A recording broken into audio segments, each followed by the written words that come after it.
Welcome to the fourth quarter court report. A special welcome to all of our new viewers and a special thank you to all of our returning viewers. If it wasn't for you guys, we couldn't keep on doing this. You know, I love breaking down this game that I love so much. It's just going to be me today, just Jeff. And, you know, Claude will be missed in this episode, but we wanted to put out an episode to, culminate the end of this year, give you guys a recap, head into the new season, the 2025-2026 season with a bang right off of this episode.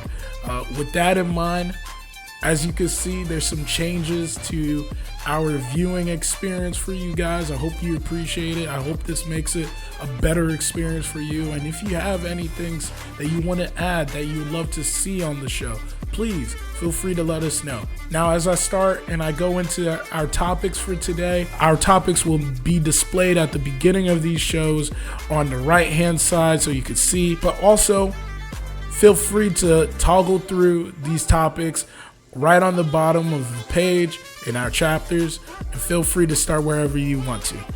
But as I said, some of the topics that we're going to get into today is first, we're going to review the awards winners of the 2024-2025 season. Then we'll go over the first and second round series in this last playoffs, and then talk about some very impactful players and impactful series that we saw.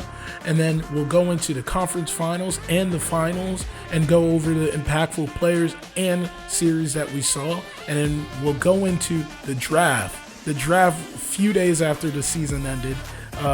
We'll go over the draft. We'll talk about some winners, some losers. Then we'll go into the free agency. At this point right now is July 1st. We've seen a whole bunch of signings happening. We're going to discuss those and the trades that went down during this time in this episode. And then lastly, I'll give us second to lastly, actually. I'll give you guys a way too early finals prediction and a champion in my mind, and then I will speak on some of the changes that we will be undertaking in this next season for the fourth quarter court report. Hope you enjoy. Curry steps back. Bang! They do have a timeout. Decide not to use it. Curry way downtown. Bang! Bang! Oh, what a shot from Curry! All right, to start it off with the awards, we're going to start right at the top and start with the MVP. We got Shea winning the MVP this year.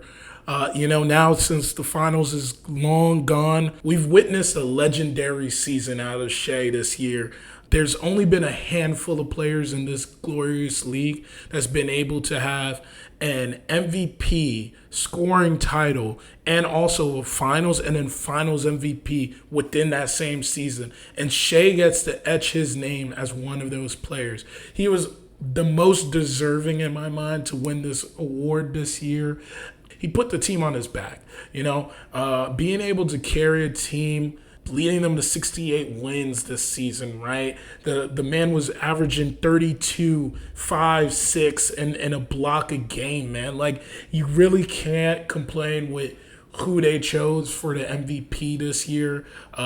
Hats down. He was my MVP. I know Jokic made it a little interesting at the end of it, but he was the well-deserving of this MVP. Ability to get into the mid-range, find his shot, ability to use fouling as a tool in his arsenal to be able to get to the rim, to get extra points, to control the game and set the tempo of the game by how he played.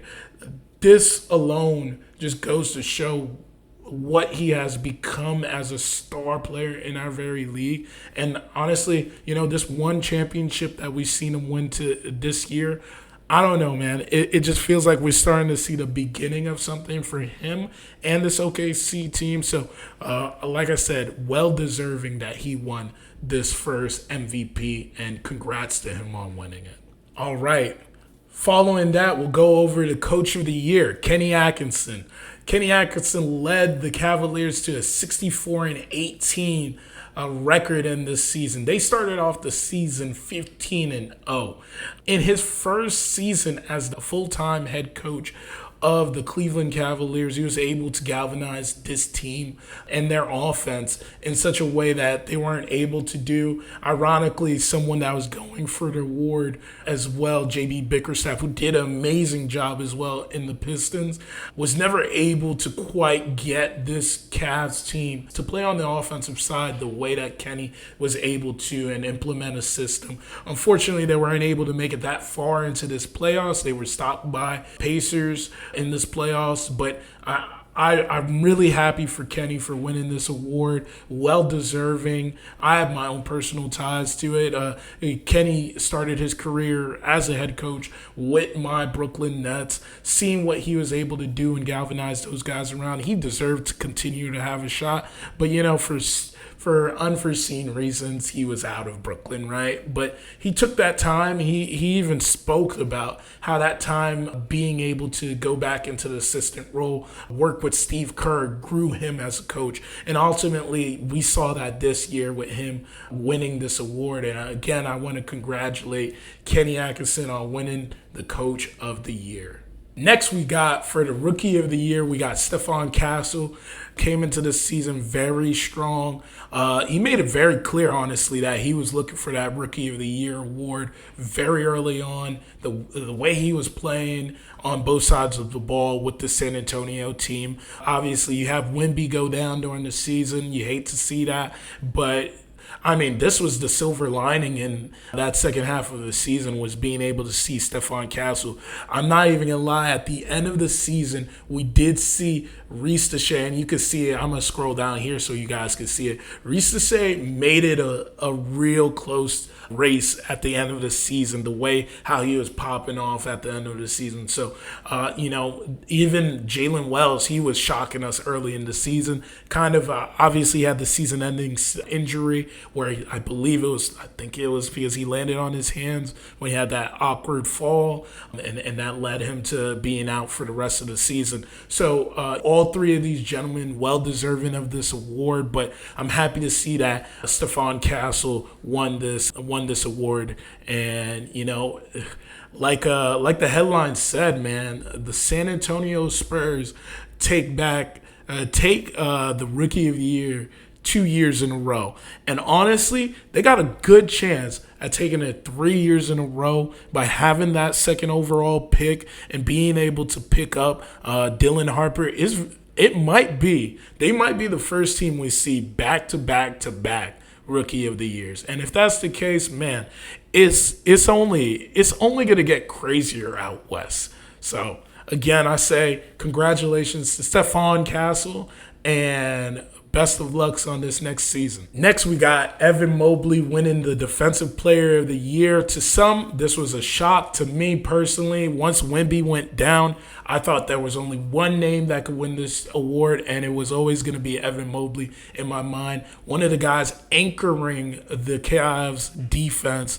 He was well deserving of this award in my mind. What he was able to do, what he was able to dictate on the defensive side of the ball for this Cavaliers team only made it more clear to me that he was well deserving. As I said, I don't want to put an asterisk on it by saying the Wemby aspect, but Wemby not meet the 65 games minimum, really put a dampener on this award of him being able to win it. And Evan Mobley, like I said, clearly showed to us why he should have won this award in that second half of the season after Wemby went down.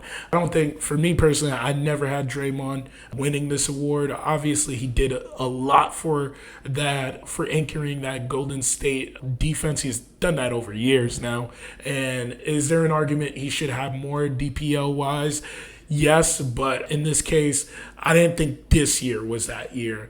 Dyson Daniels had a really compelling reason, leading the league in steals as being a perimeter on-ball defender. But to that point, I still think that I like a guy that anchors the defense more for this award. Although I know Evan Mobley's game isn't predicated around being at the perimeter, and maybe that's why some people would have Dyson Daniels a little bit higher up. And I know he led the league in steals and by an astronomical number. I still had Evan Mobley winning this award. And to that point, again, I say congratulations to Evan Mobley on winning the award. Next, we got the Sixth Man of the Year, who was Peyton Pritchard, being the fourth Celtics ever to win this award. And, he got some big names behind him to aspire after. You have Bill Walton, you got Kevin McHale, you even got Malcolm Brogdon.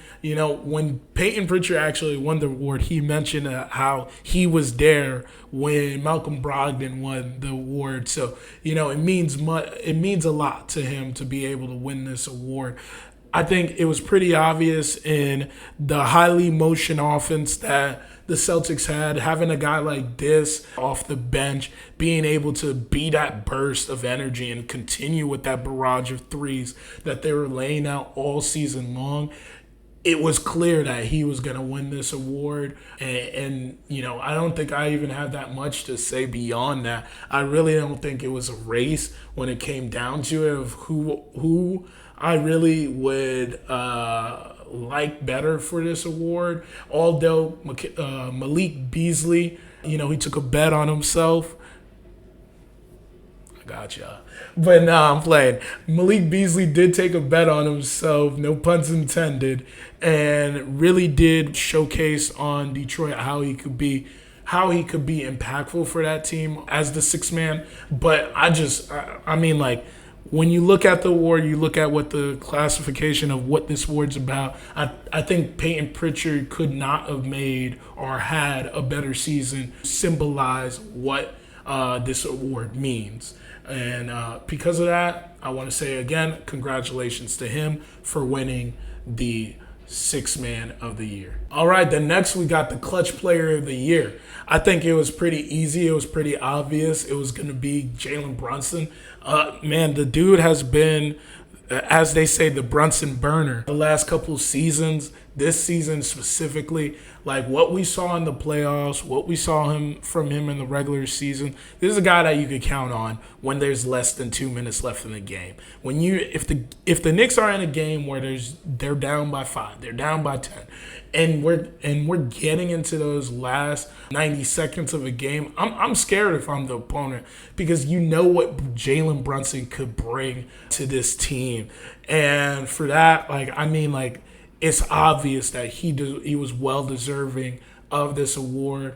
Although they fell short in the Eastern Conference Finals, everything you saw bode well in how he controls the game, how smooth he is about controlling the game and playing at his own tempo, right? It doesn't matter if, like I said, it's in the last 90 seconds. Brunson plays at his pace, and he never looks like a guy that's being sped up. So to see that in someone that's able to be that clutch, hats out to him, and congratulations on winning the Clutch Player of the Year. All right, next we got the Most Improved Player of the Year, a guy that we've already talked about a little bit. Dyson Daniels won the Most Improved Player of the Year. After getting traded from the Pelicans this past season, the man fit in like a glove into this Hawks offense and defense. Perfect two-way player to add on to this team. I really do appreciate seeing a player like this be awarded for an award like this.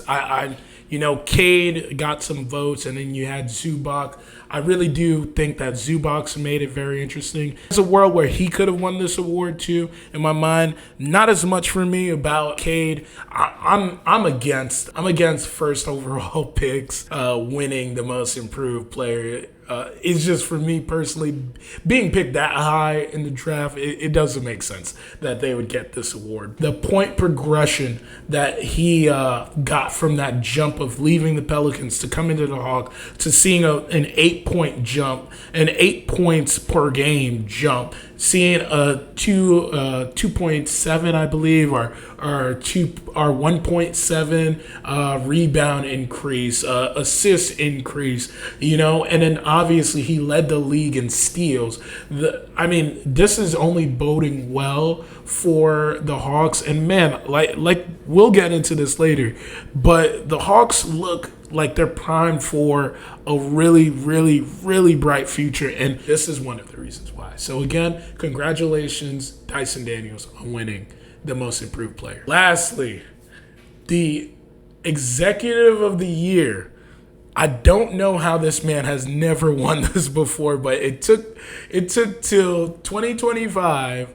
The man that was able to get Kevin Durant, Russell Westbrook, Serge Ibaka, James Harden, now Shea, Chet, Jalen Williams. This guy has never won this award. So that's first shocking. Second, congratulations, the biggest congratulations to Sam Presti after leading this team to a 68-14 record due to all of the transactions he's made over the year with this team. You can't ask for a better executive to be leading your team.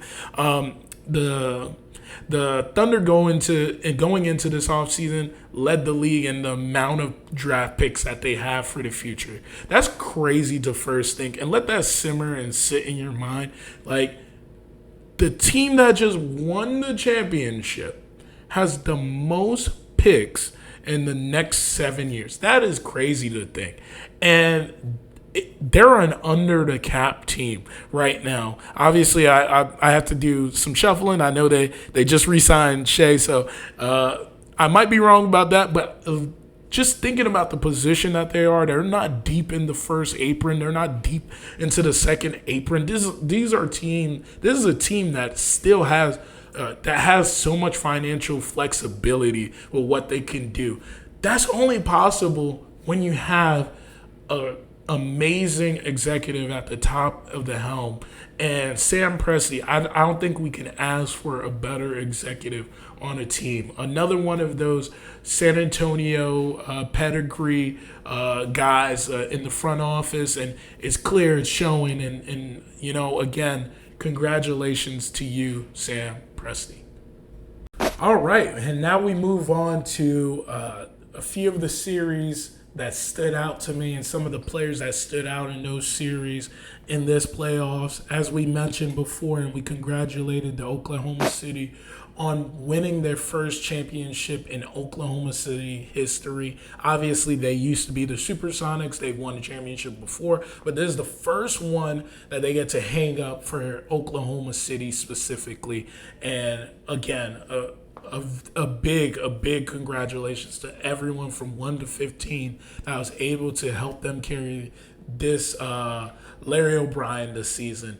But I want to give you a quick recap of all of the series that was impactful to me, where we will be talking about, in my mind, honestly, this has been the most interesting playoff runs we've seen, or not playoff run. This has been one of the most interesting playoffs as a whole that we've seen in years. And the reason why I say this is it's been compelling from the day one to the end, right? There's so much series I could have came with and talked about. So, you look at the Lakers and the T-Wolves series, that was a very tight series, no matter what happened throughout the series and how it wound up playing out where T-Wolves moved on. It was a close series from the beginning to the end. You had the exciting series from the Pacers and Minnesota, and then Giannis and Holly's dad, and how that played out. That was interesting. There wasn't a series in this playoffs that had me glued to the seat more, the Pistons and Knicks series, than that series at that time. Watching a young Cade come into his game, display and show his game on a national level was beautiful to see. But also, it was beautiful to see, as I said earlier, smooth operator. That's what I'm going to start calling him now. Smooth operator Brunson is, he, throughout that series, we've heard this a lot about Shea. We've heard this a lot about Brunson, is about the foul baiting. But, it is an art, right? To be able to take and draw contact and, move players or move the defense in such a way where they have to feel they need to be contested on you. They need to be over you. They need to be under you in some cases. Only the best in our league is able to control the game in that way, right? Brunson truly, again, show us his clutch gene, right? Throughout multiple games in this series, there was moments where you looked at the Knicks and you're like, this isn't even a playoffs team, with some of the ways that some of their players disappeared. Brunson glued this team together throughout all of those moments, right? You had games where Mikal wouldn't show up. You had games where OG wouldn't show up. But the one constant was always Brunson, and he was always going to be able to get you what you needed. Two point guards of different disciplines and how they play the game, but beautiful to see both ways of how they got to their spots, how they got to the rim, and how they led and galvanized their teams. But ultimately, the Knicks moved on in 6. There's some that complained about the fouling, as I mentioned before. Like I said, it's a part of the game. You learn to play with it, and you have to learn how to know that there's certain players that are just great at drawing that foul, and Brunson is clearly one of those guys in this league. The second series that stood out to me, I think it's for everybody. We know which one stood out. It was that Pacers and Knicks Eastern Conference Finals series. Throughout that series, I don't think there was one moment where I would say I was not entertained by what we were seeing out there.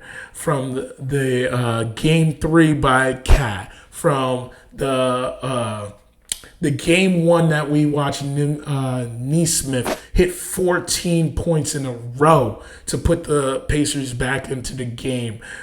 It was truly an interesting and fun series to watch. There was intrigue from the beginning to the end. I appreciated what we saw out of the other guys in the Pacers case, right? We have Obi show up when he was needed in cases. You had Pascal show up when he was needed in cases.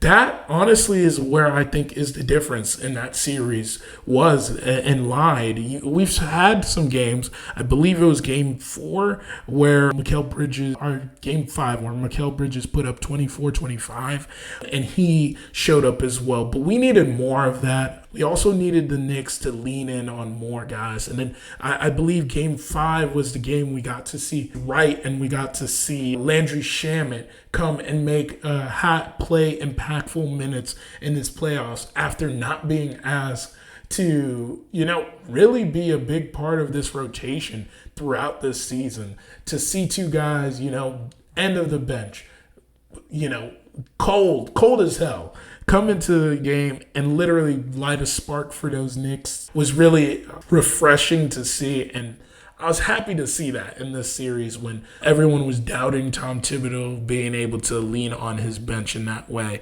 But ultimately, the Pacers advanced to the finals. And, you looked at this team. This is a team that beat this same Knicks team the year before. And I think that they came into that series feeling they were confident that what they did last year wasn't a fluke, and they were going to prove a point to it that they could do it again. Congrats to them on that. But that leads us right into the final series that we just watched.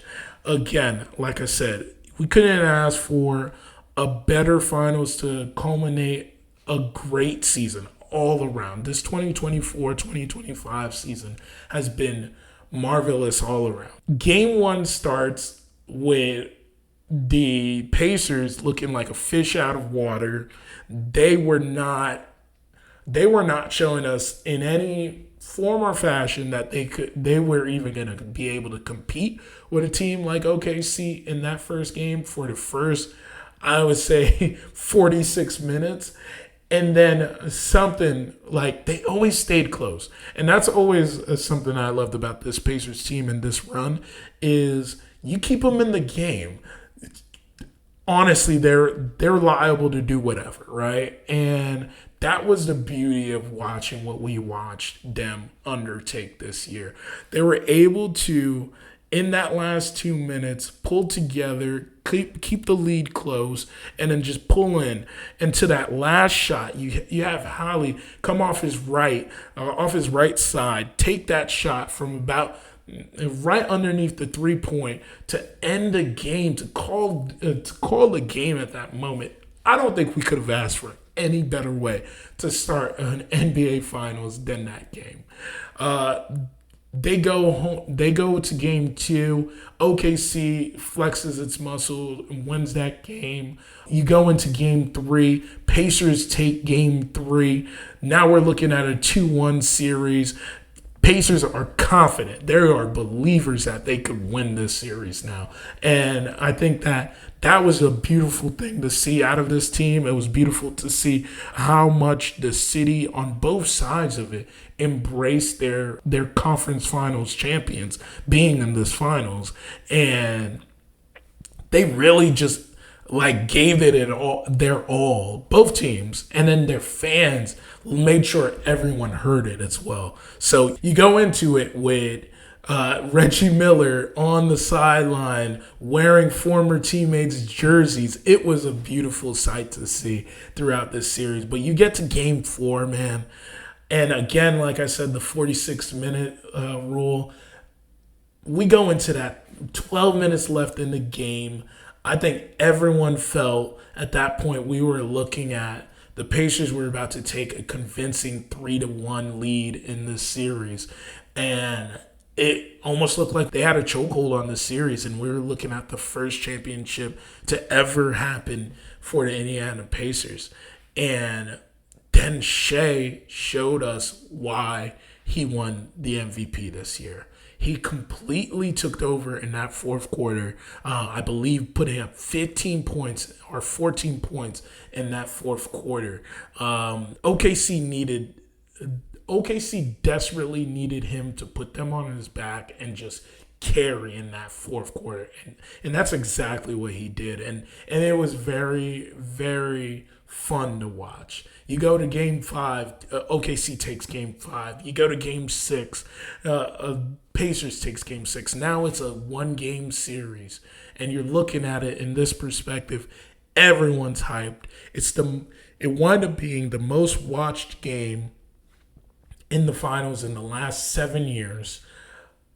You go into that first couple minutes, you see how Hallie leads into that game, and it honestly, I was so sad, and the sentiment's been that we've been robbed, and I hate to say it that way, because I do think that the rightful team did win the finals in OKC, but it felt like we were robbed from a great performance coming out of Hallie. The way how he started that game, going for 9 points and going 3 out of 4 from 3 to start that game. He was already talking his ish, he was ready to lay everything on the court, to potentially win this championship.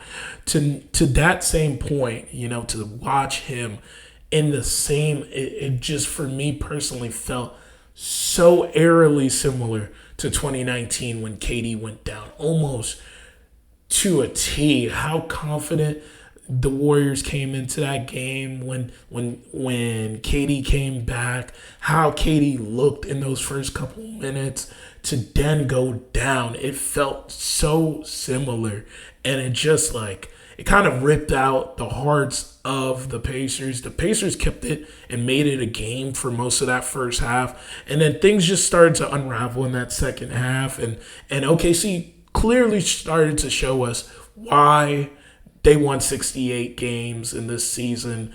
And, they finished the season as the champions. Again, not taking anything away from OKC, what they were able to do.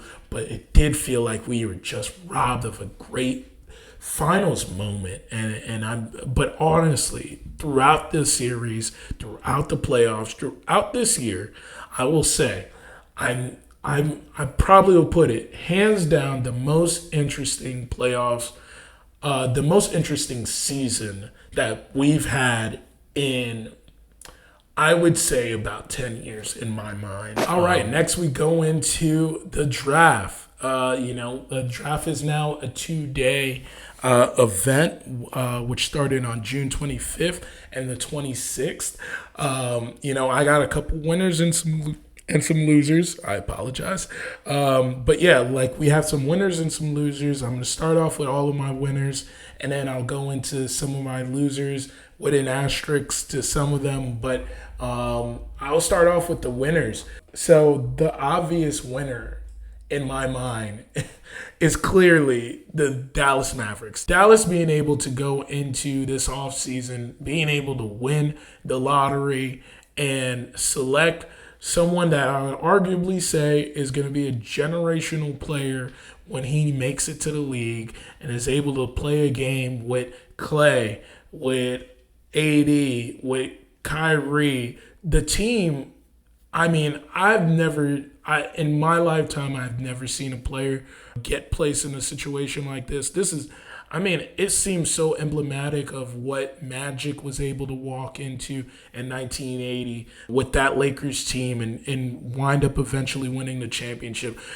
I don't think that there's a player, and I don't think we even get a lot of comps of him being like that, but I think that in how he carries himself as a leader, I think that we probably have not seen a player be placed in that type of situation since Magic, but he's so eerily similar in his leadership skills as Magic that I think once he's on that team, man, I don't care if AD's there, I don't care if Kyrie's there, I don't care if Clay's there. I think that I'm starting to convince myself that Coop comes in there even day one and starts to get some respect from everybody on that team. So, again, easy W for the Mavs on being able to draft this generational player. Obviously, there was some luck that was added to it, but a winner is a winner. Our next winner, the Suns. Suns able to move on from KD, flip that into Jalen Green, but also get back their pick at 10 in this draft. With that pick, they were able to get Kaman Malawach in this draft.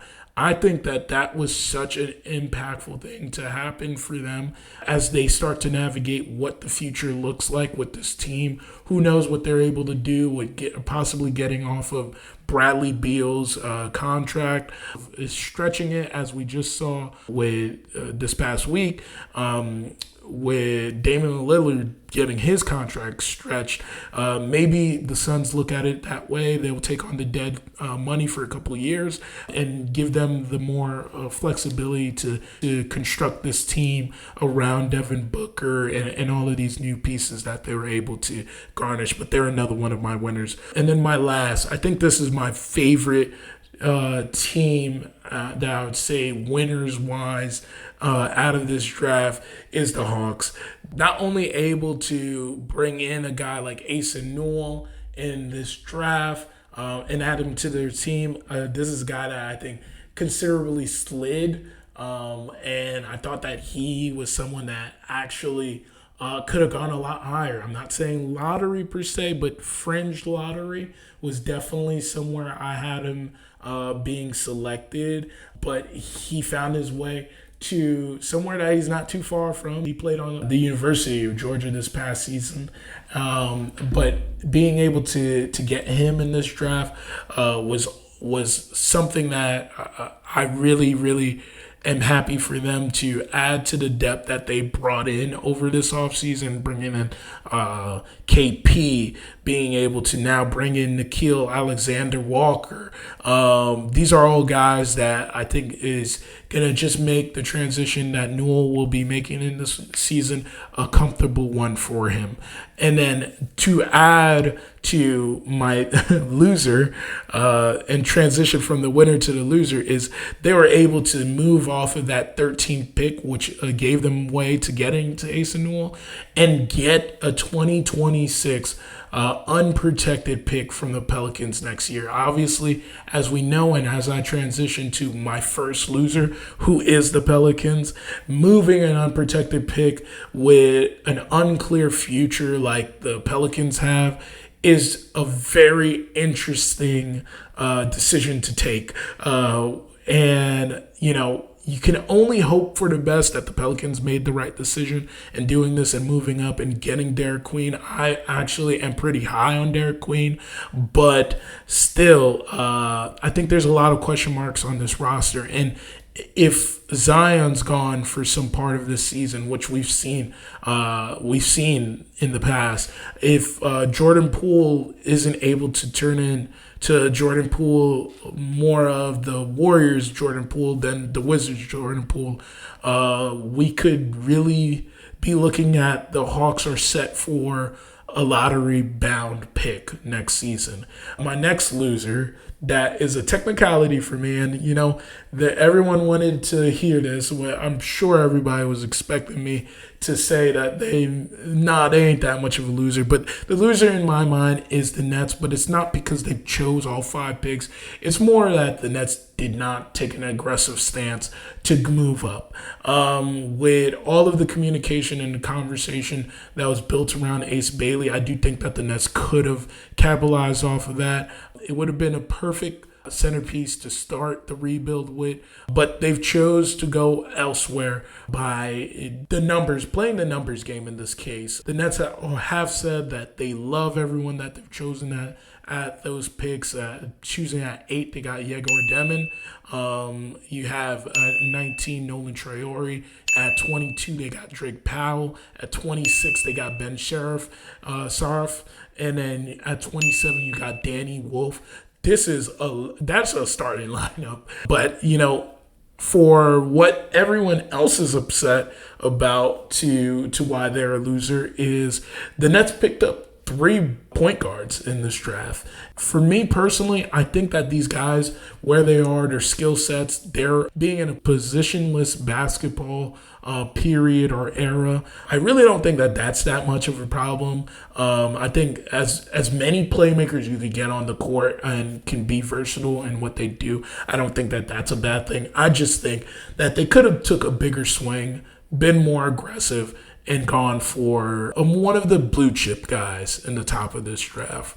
So those are my 2 losers and those are my 3 winners for the draft. Now in our way too early finals prediction, I got 2 teams, and I really, really thought about this for a little bit, why I chose these 2 teams.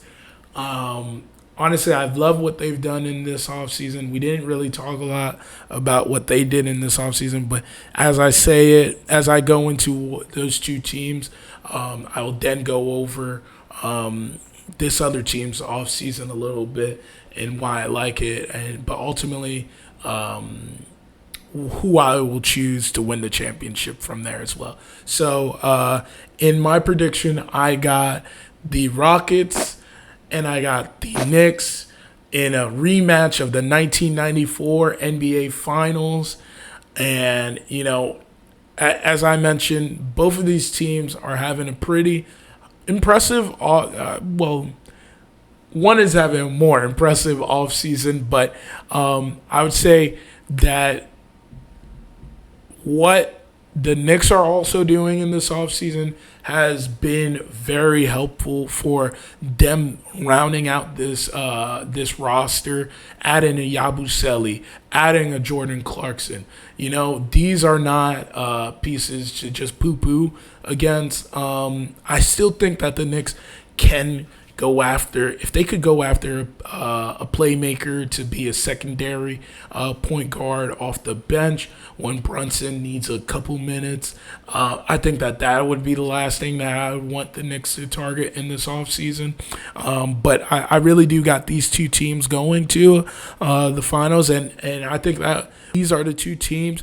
We will have a repeat of that 1994 finals, and I got the Houston Rockets as the 2025 and 26 NBA champions. Now, to wrap this last episode of the season and our end of the year recap for the fourth quarter court report, slight name change is the first thing that I wanted to mention. We switched to a name that better represents what we're looking to provide for you guys in this podcast. And again, like I said, slight change. You'll also notice we have a new logo for our podcast. We're doing all of these things to make this as visually pleasing to you guys, so that you're enjoying the content that we're putting in front of you. I can't wait until my partner's back with me, Claude. He is deeply missed in this episode, but can't wait till when we start analyzing more of this offseason. Expect some previews around the leagues about these teams and all the changes that they made in their offseason and where they stand. You obviously heard my prediction for next year. Obviously, way too early, but I hope you enjoyed this season like we enjoyed this season with you guys, and can't wait to keep on providing this great content. Again, if you enjoy what you're watching, please feel free to like, subscribe, and look out for the next episode of Fourth Quarter Court Report.